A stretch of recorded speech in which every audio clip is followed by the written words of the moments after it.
Sherlock Holmes, The Crooked Man, by Arthur Conan Doyle.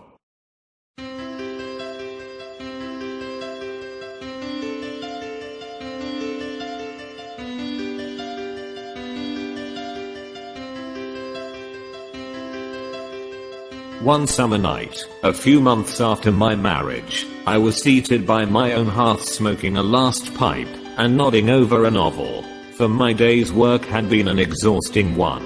My wife had already gone upstairs, and the sound of the locking of the hall door some time before told me that the servants had also retired. I had risen from my seat and was knocking out the ashes of my pipe when I suddenly heard the clang of the bell. I looked at the clock. It was 11:45. This could not be a visitor at so late an hour. A patient, evidently, and possibly an all-night sitting. With a wry face I went out into the hall and opened the door. To my astonishment it was Sherlock Holmes who stood upon my step. "Ah, Watson," said he, "I hope that I might not be too late to catch you. My dear fellow, pray come in. You look surprised, and no wonder. Relieved too, I fancy. You still smoke the Arcadia mixture of your bachelor days then? There's no mistaking that fluffy ash upon your coat. It's easy to tell that you have been accustomed to wear a uniform, Watson. You'll never pass as a purebred civilian, as long as you keep that habit of carrying your handkerchief in your sleeve. Could you put me up tonight?" "With pleasure. You told me that you had bachelor quarters for one, and I see that you have no gentleman visitor at present. Your hat stand proclaims as much. I shall be delighted if you will stay. Thank you. I'll fill the vacant peg then. Sorry to see that you've had a British workman in the house. He's a token of evil. Not the drains, I hope. No, the gas. Ah. He has left 2 nail marks from his boot upon your linoleum just where the light strikes it. No, thank you. I had some supper at Waterloo, but I'll smoke a pipe with you with pleasure." I handed him my pouch, and he seated himself opposite to me, and smoked for some time in silence. I was well aware that nothing but business of importance would have brought him to me at such an hour, so I waited patiently until he should come round to it. "I see that you are professionally rather busy just now," said he, glancing very keenly across at me. "Yes, I've had a busy day," I answered. "It may seem very foolish in your eyes," I added, "but really I don't know how you deduced it." Holmes chuckled to himself. "I have the advantage of knowing your habits, my dear Watson," said he. "When your round is a short one you walk, and when it is a long one you use a hansom. As I perceive that your boots, although used, are by no means dirty, I cannot doubt that you are at present busy enough to justify the hansom." "Excellent," I cried. "Elementary," said he. "It is one of those instances where the reasoner can produce an effect which seems remarkable to his neighbor, because the latter has missed the one little point which is the basis of the deduction. The same may be said, my dear fellow, for the effect of some of these little sketches of yours, which is entirely meretricious, depending as it does upon your retaining in your own hands some factors in the problem, which are never imparted to the reader. Now, at present I'm in the position of these same readers, for I hold in this hand several threads of one of the strangest cases which ever perplexed a man's brain, and yet I lack the one or two which are needful to complete my theory. But I'll have them, Watson, I'll have them." His eyes kindled, and a slight flush sprang into his thin cheeks. For an instant the veil had lifted upon his keen intense nature, but for an instant only. When I glanced again his face had resumed that red Indian composure which had made so many regard him as a machine, rather than a man. "The problem presents features of interest," said he. "I may even say exceptional features of interest. I have already looked into the matter, and have come, as I think, within sight of my solution. If you could accompany me in that last step you might be of considerable service to me. I should be delighted. Could you go as far as Aldershot tomorrow?" "I have no doubt Jackson would take my practice." "Very good. I want to start by the 11.10 from Waterloo. That will give me time. Then, If you are not too sleepy, I will give you a sketch of what has happened, and of what remains to be done. I was sleepy before you came. I'm quite wakeful now. I will compress the story as far as may be done without omitting anything vital to the case. It is conceivable that you may even have read some account of the matter. It is the supposed murder of Colonel Berkeley, of the Royal Munsters, at Aldershot, which I'm investigating. I have heard nothing of it. It has not excited much attention yet, except locally. The facts are only 2 days old. Briefly, they are these. The Royal Munsters is, as you know, one of the most famous Irish regiments in the British Army. It did wonders both in the Crimea and the Mutiny, and has since that time distinguished itself upon every possible occasion. It was commanded up to Monday night by James Berkeley, a gallant veteran, who started as a full private, was raised to commissioned rank for his bravery at the time of the mutiny, and so lived to command a regiment in which he had once carried a musket. Colonel Berkeley had married at the time, when he was a sergeant, and his wife, whose maiden name was Miss Nancy Devoy, was the daughter of a former colour sergeant in the same corps. There was, therefore, as can be imagined, some little social friction when the young couple, for they were still young, found themselves in their new surroundings. They appear, however, to have quickly adapted themselves, and Mrs. Berkeley has always, I understand, been as popular with the ladies of the regiment as her husband was with his brother officers. I may add that she was a woman of great beauty, and that even now, when she has been married for upwards of 30 years, she is still of a striking and queenly appearance. Colonel Berkeley's family life appears to have been a uniformly happy one. Major Murphy, to whom I owe most of my facts, assures me that he has never heard of any misunderstanding between the pair. On the whole, he thinks that Berkeley's devotion to his wife was greater than his wife's to Berkeley. He was acutely uneasy if he were absent from her for a day. She, on the other hand, though devoted and faithful, was less obtrusively affectionate. But they were regarded in the regiment as a very model of middle-aged couple. There was absolutely nothing in their mutual relations to prepare people for the tragedy which was to follow. Colonel Berkeley himself seems to have had some singular traits in his character. He was a dashing, jovial old soldier in his usual mood, but there were occasions on which he seemed to show himself capable of considerable violence and vindictiveness. This side of his nature, however, appears never to have been turned towards his wife. Another fact, which had struck Major Murphy and 3 out of 5 of the other officers with whom I conversed, was the singular sort of depression which came upon him at times. As the Major expressed it, the smile had often been struck from his mouth, as if by some invisible hand, when he has been joining the gaieties and chaff of the mess table. For days on end, when the mood was on him, he has been sunk in the deepest gloom. This and a certain tinge of superstition were the only unusual traits in his character, which his brother officers had observed. The latter peculiarity took the form of a dislike to being left alone, especially after dark. This puerile feature in a nature, which was conspicuously manly, had often given rise to comment and conjecture. The 1st Battalion of the Royal Munsters, which is the old 117th, has been stationed at Aldershot for some years. The married officers live out of barracks, and the colonel has during all this time occupied a villa called Lachine, about half a mile from the north camp. The house stands in its own grounds, but the west side of it is not more than 30 yards from the high road. A coachman and 2 maids form the staff of servants. These with their master and mistress were the sole occupants of Lachine, for the Berkeleys had no children, nor was it usual for them to have resident visitors. Now for the events at Lachine between 9 and 10 on the evening of last Monday. Mrs. Berkeley was, it appears, a member of the Roman Catholic Church, and had interested herself very much in the establishment of the Guild of St.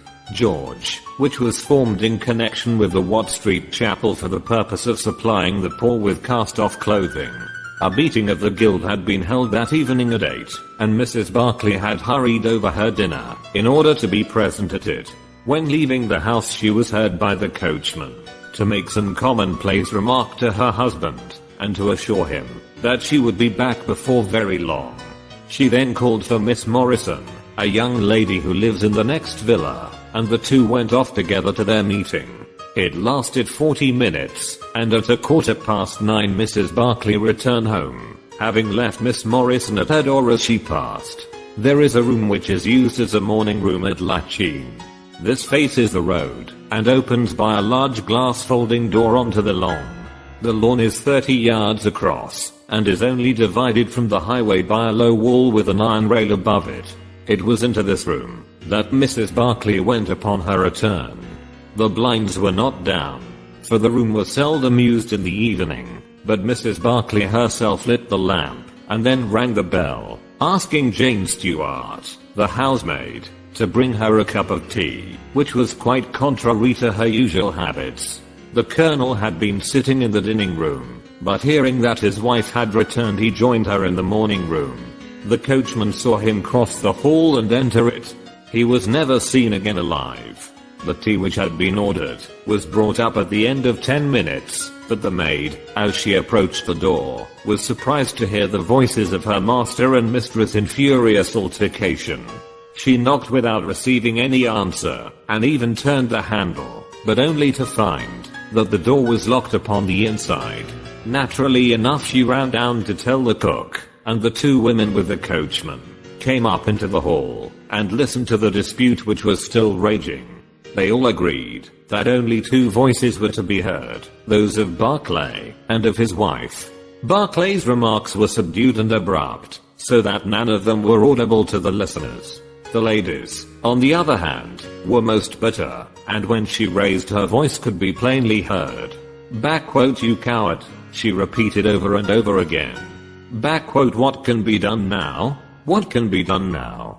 Give me back my life. I will never so much as breathe the same air with you again. You coward.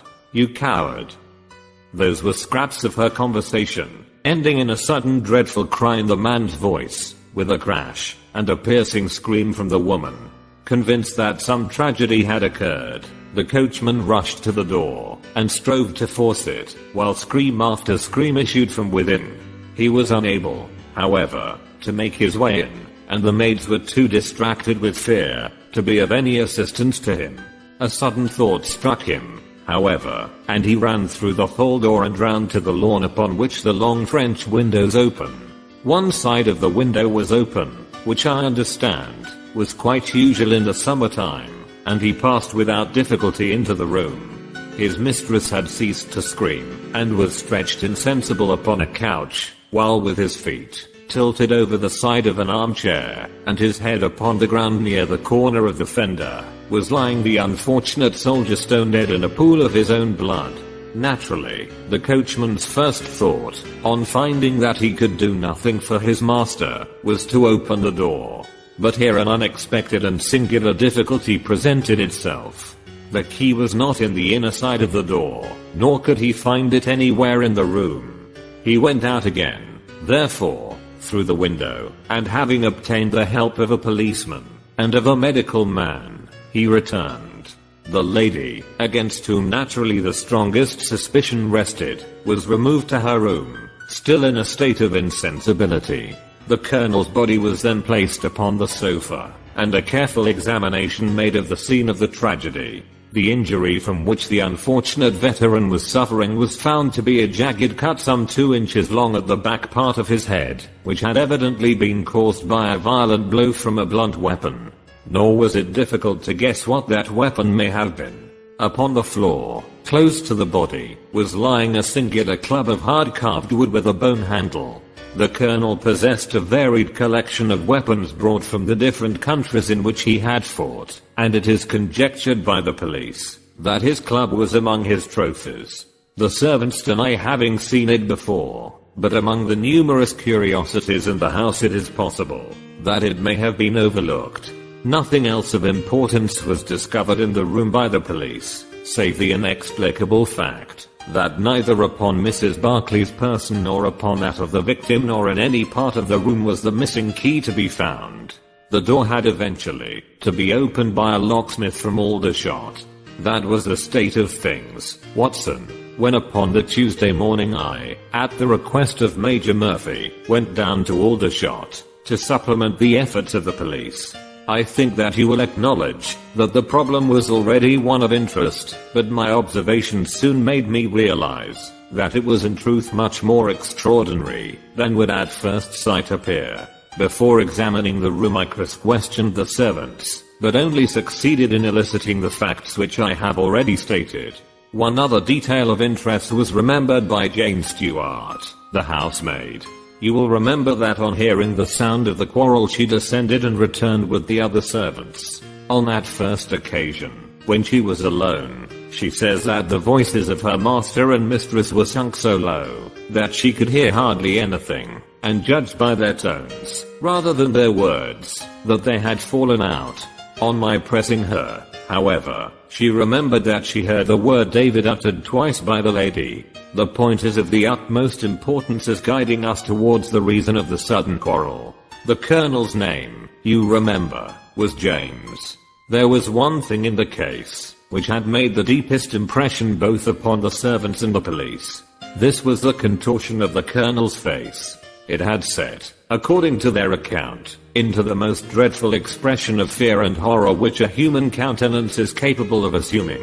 More than one person fainted at the mere sight of him, so terrible was the effect. It was quite certain that he had foreseen his fate, and that it had caused him the utmost horror. This, of course, fitted in well enough with the police theory, if the colonel could have seen his wife making a murderous attack upon him. Nor was the fact of the wound being on the back of his head a fatal objection to this, as he might have turned to avoid the blow. No information could be got from the lady herself, who was temporarily insane from an acute attack of brain fever. From the police I learned that Miss Morrison, who you remember went out that evening with Mrs. Barclay, denied having any knowledge of what it was which had caused the ill humor in which her companion had returned. Having gathered these facts, Watson, I smoked several pipes over them, trying to separate those which were crucial from others which were merely incidental. There could be no question that the most distinctive and suggestive point in the case was the singular disappearance of the door key. A most careful search had failed to discover it in the room. Therefore it must have been taken from it. But neither the colonel nor the colonel's wife could have taken it. That was perfectly clear. Therefore a third person must have entered the room.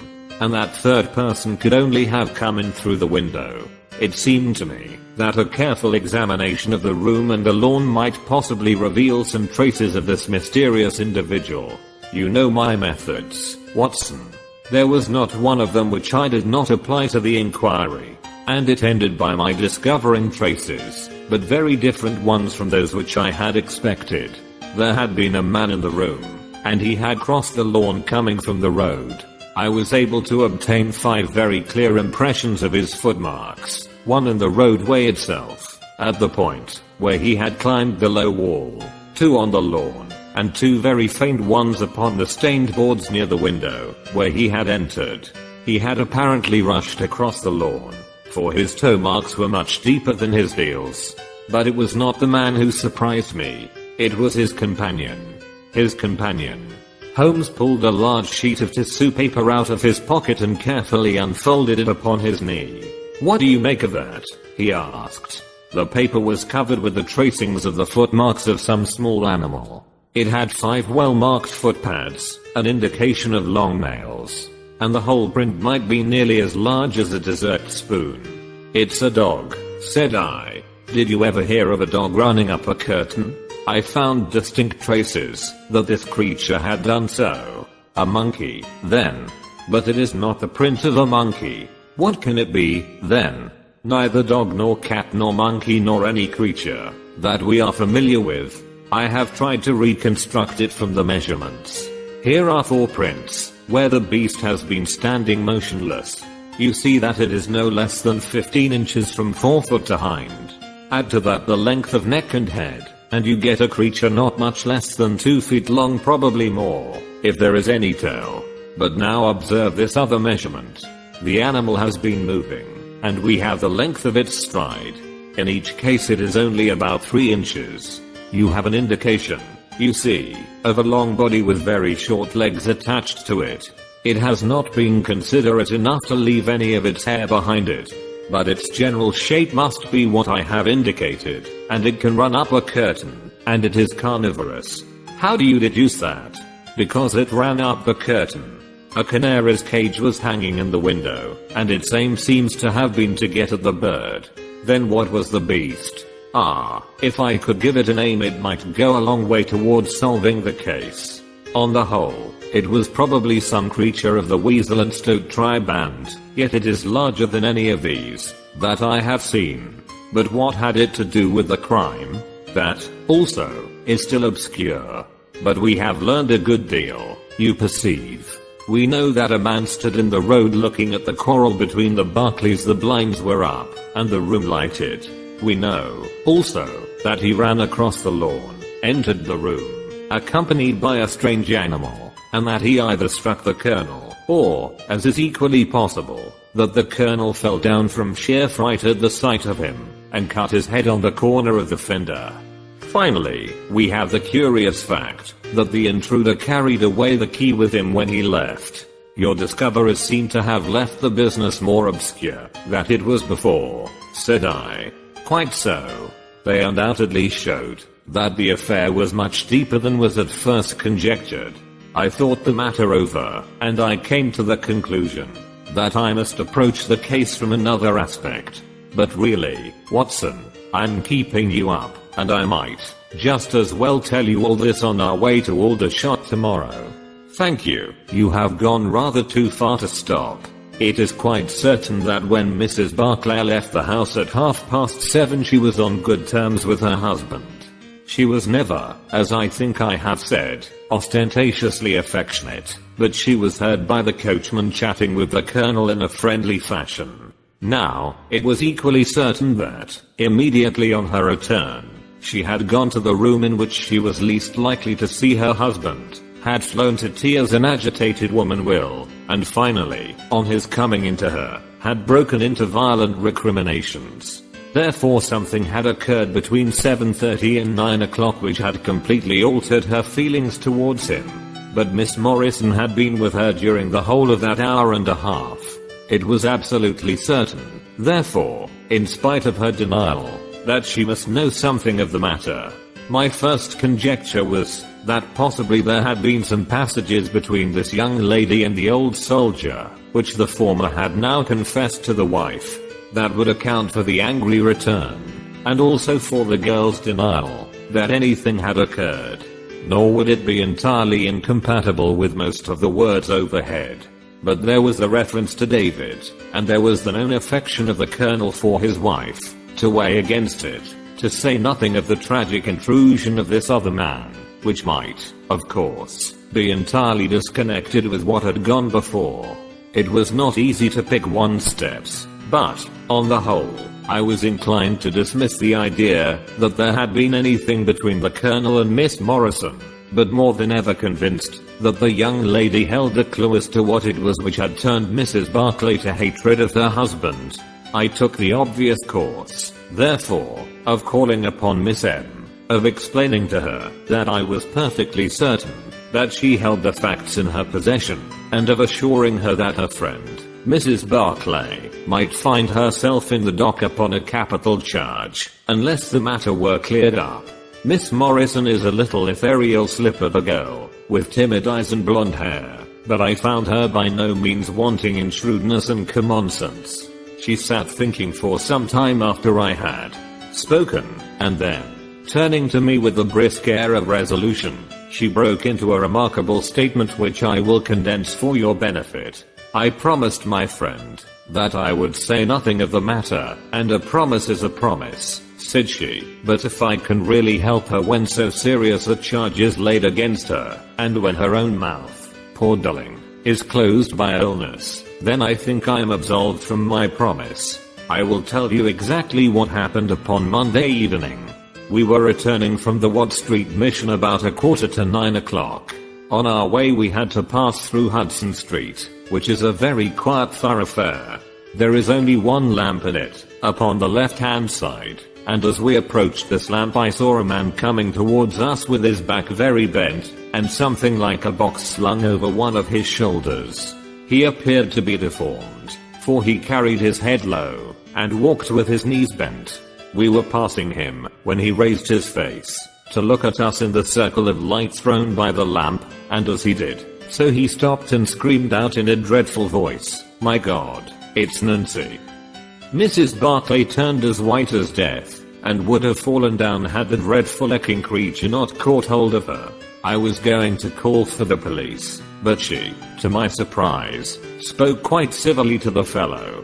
"I thought you had been dead this 30 years, Henry," said she, in a shaking voice. "So I have," said he, and it was awful to hear the tones that he said it in. He had a very dark, fearsome face, and a gleam in his eyes that comes back to me in my dreams. His hair and whiskers were shot with grey, and his face was all crinkled and puckered like a withered apple. "Just walk on a little way, dear," said Mrs. Barclay. "I want to have a word with this man. There is nothing to be afraid of." She tried to speak boldly, but she was still deadly pale, and could hardly get her words out for the trembling of her lips. I did as she asked me, and they talked together for a few minutes. Then she came down the street with her eyes blazing, and I saw the crippled wretch standing by the lamppost, and shaking his clenched fists in the air, as if he were mad with rage. She never said a word, until we were at the door here, when she took me by the hand and begged me to tell no one what had happened. "It's an old acquaintance of mine who has come down in the world," said she. When I promised her I would say nothing, she kissed me, and I have never seen her since. I have told you now the whole truth, and if I withheld it from the police it is because I did not realize then the danger in which my dear friend stood. I know that it can only be to her advantage that everything should be known. There was her statement, Watson, and to me, as you can imagine, it was like a light on a dark night. Everything which had been disconnected before began at once to assume its true place, and I had a shadowy presentiment of the whole sequence of events. My next step obviously was to find the man who had produced such a remarkable impression upon Mrs. Barclay. If he were still in Aldershot it should not be a very difficult matter. There are not such a very great number of civilians, and a deformed man was sure to have attracted attention.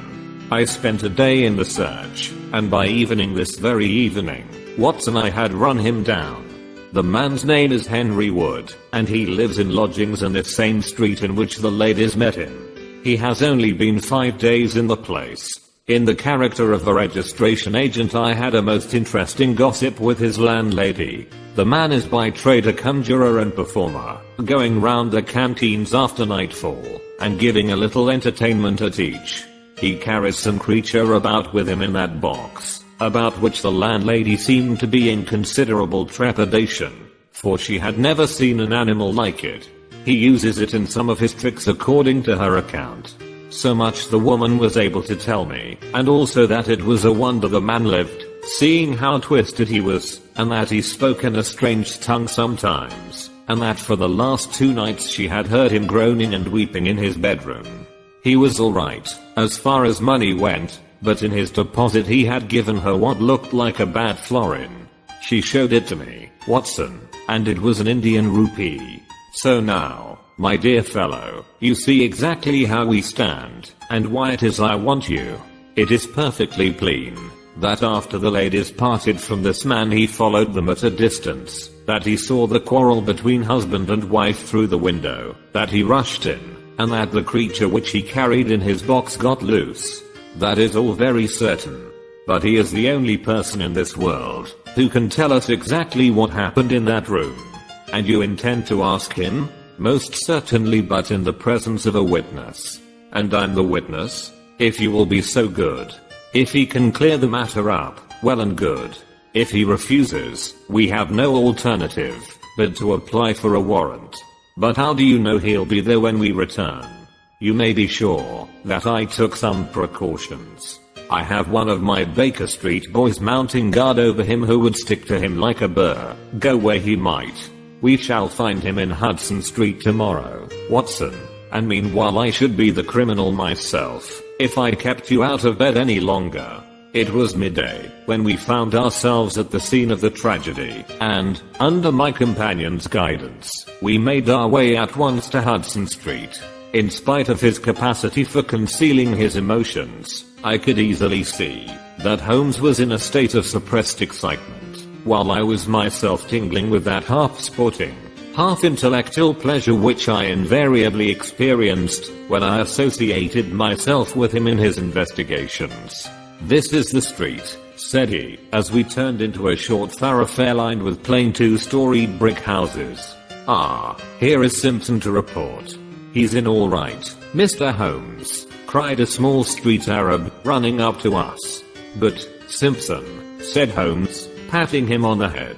"Come along, Watson. This is the house." He sent in his card with a message that he had come on important business, and a moment later we were face to face with the man whom we had come to see. In spite of the warm weather, he was crouching over a fire, and the little room was like an oven. The man sat all twisted and huddled in his chair in a way which gave an indescribably impression of deformity, but the face which he turned towards us, though worn and swarthy, must at some time have been remarkable for its beauty. He looked suspiciously at us now out of yellow-shot, bilious eyes, and, without speaking or rising, he waved towards the chairs. "Mr. Henry Wood, late of India, I believe," said Holmes, affably. "I've come over this little matter of Colonel Berkeley's death." "What should I know about that?" "That's what I want to ascertain. You know, I suppose, that unless the matter is cleared up, Mrs. Berkeley, who is an old friend of yours, will in all probability be tried for murder." The man gave a violent start. "I don't know who you are," he cried, "nor how you come to know what you do know, but will you swear that this is true? That you tell me? Why, they are only waiting for her to come to her senses to arrest her. My God. Are you in the police yourself?" "No." "What business is it of yours, then?" "It's every man's business to see justice done. You can take my word that she is innocent." "Then you are guilty." "No, I'm not." "Who killed Colonel James Berkeley, then?" "It was a just providence that killed him. But, mind you this, that if I had knocked his brains out, as it was in my heart to do, he would have had no more than his due from my hands. If his own guilty conscience had not struck him down, it is likely enough that I might have had his blood upon my soul. You want me to tell the story? Well, I don't know why I shouldn't, for there's no cause for me to be ashamed of it. It was in this way, sir. You see me now with my back like a camel, and my ribs all awry, but there was a time when Corporal Henry Wood was the smartest man in the 117th foot. We were in India then, in cantonments, at a place we'll call Bertie. Berkeley, who died the other day, was sergeant in the same company as myself, and the belle of the regiment, and the finest girl that ever had the breath of life between her lips was Nancy Devoy, the daughter of the Carlaw sergeant. There were two men that loved her, and one that she loved, and you'll smile when you look at this poor thing huddled before the fire, and hear me say that it was for my good looks that she loved me. Well, though I had her heart, her father was set upon her marrying Berkeley. I was a hirum-scarum, reckless lad, and he had had an education, and was already marked for the sword belt. But the girl held true to me, and it seemed that I would have had her when the mutiny broke out, and all hell was loose in the country. We were shut up in Bertie, the regiment of us with half a battery of artillery, a company of Sikhs, and a lot of civilians and women folk. There were 10,000 rebels round us, and they were as keen as a set of terriers round a rat cage. About the second week of it our water gave out, and it was a question whether we could communicate with General Neal's column, which was moving up country. It was our only chance, for we could not hope to fight our way out with all the women and children. So I volunteered to go out, and to warn General Neal of our danger. My offer was accepted, and I talked it over with Sergeant Berkeley, who was supposed to know the ground better than any other man, and who drew up a route by which I might get through the rebel lines. At 10 o'clock the same night I started off upon my journey. There were 1,000 lives to save, but it was of only one that I was thinking. When I dropped over the wall that night, my way ran down a dried up watercourse, which we hoped would screen me from the enemy's sentries, but as I crept round the corner of it, I walked right into 6 of them, who were crouching down in the dark waiting for me. In an instant I was stunned with a blow and bound hand and foot. But the real blow was to my heart, and not to my head, for as I came to, and listened to as much as I could understand of their talk, I heard enough to tell me that my comrade, the very man who had arranged the way that I was to take, had betrayed me by means of a native servant into the hands of the enemy. Well, there's no need for me to dwell on that part of it. You know now what James Barclay was capable of. But he was relieved by Neil next day that the rebels took me away with them in their retreat, and it was many a long year before ever I saw a white face again. I was tortured and tried to get away, and was captured and tortured again. You can see for yourselves the state in which I was left. Some of them that fled into Nepal took me with them, and then afterwards I was up past Darjeeling. The hill folk up there murdered the rebels who had me, and I became their slave for a time until I escaped, but instead of going south I had to go north, until I found myself among the Afghans. There I wandered about for many a year, and at last came back to the Punjab, where I lived mostly among the natives, and picked up a living by the conjuring tricks that I had learned. What use was it for me, a wretched cripple, to go back to England or to make myself known to my old comrades? Even my wish for revenge would not make me do that. I had rather that Nancy and my old pals should think of Harrywood as having died with a straight back, than see him living and crawling with a stick like a chimpanzee. They never doubted that I was dead, and I meant that they never should. I heard that Barclay had married Nancy, and that he was rising rapidly in the regiment, but even that did not make me speak. But when one gets old one has a longing for home. For years I've been dreaming of the bright green fields and the hedges of England. At last I determined to see them before I died. I saved enough to bring me across, and then I came here where the soldiers are, for I know their ways, and how to amuse them, and so earn enough to keep me. Your narrative is most interesting, said Sherlock Holmes. I have already heard of your meeting with Mrs. Barclay, and your mutual recognition. You then, as I understand, followed her home, and saw through the window an altercation between her husband and her, in which she doubtless cast his conduct to you in his teeth. Your own feelings overcame you, and you ran across the lawn, and broke in upon them. I did, sir, and at the sight of me, he looked as I have never seen a man look before, and over he went with his head on the fender. But he was dead before he fell. I read death on his face as plain as I can read that text over the fire. The bare sight of me was like a bullet through his guilty heart. And then Nancy fainted, and I caught up the key of the door from her hand, intending to unlock it and get help. But as I was doing it, it seemed to me better to leave it alone and get away, for the thing might look black against me, and anyway my secret would be out, if I were taken. In my haste I thrust the key into my pocket, and dropped my stick, while I was chasing Teddy, who had run up the curtain. When I got him into his box, from which he had slipped, I was off as fast as I could run. Who's Teddy? Asked Holmes. The man leaned over, and pulled up the front of a kind of hutch in the corner. In an instant out there slipped a beautiful reddish-brown creature, thin and lithe, with the legs of a stoat, a long thin nose, and a pair of the finest red eyes that ever I saw in an animal's head. It's a mongoose, I cried. Well, some call them that, and some call them McNewman, said the man. Snake catcher is what I call them, and Teddy is amazing quick on cobras. I have one here without the fangs, and Teddy catches it every night, to please the folk in the canteen. Any other point, sir? Well, we may have to apply to you again, if Mrs. Barclay should prove to be in serious trouble. In that case, of course, I'd come forward.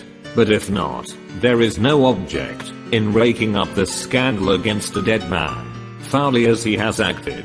You have at least the satisfaction of knowing that for 30 years of his life his conscience bitterly reproached him for this wicked deed. Ah, there goes Major Murphy on the other side of the street. Goodbye, Wood. I want to learn if anything has happened since yesterday. We were in time to overtake the Major before he reached the corner. Ah, Holmes, he said, I suppose you have heard that all this fuss has come to nothing. What then? The inquest is just over. The medical evidence showed conclusively that death was due to apoplexy. You see, it was quite a simple case after all. Oh, remarkably superficial, said Holmes, smiling. Come, Watson, I don't think we shall be wanted in Aldershot anymore. There's one thing, said I, as we walked down to the station. If the husband's name was James, and the other was Henry, what was this talk about David? That one word, my dear Watson, should have told me the whole story had I been the ideal reasoner which you are so fond of depicting. It was evidently a term of reproach. Of reproach? Yes, David strayed a little occasionally, you know, and on one occasion in the same direction as Sergeant James Barclay. You remember the small affair of Uriel and Bathsheba? My biblical knowledge is a trifle rusty, I fear, but you will find the story in the 1st or 2nd of Samuel.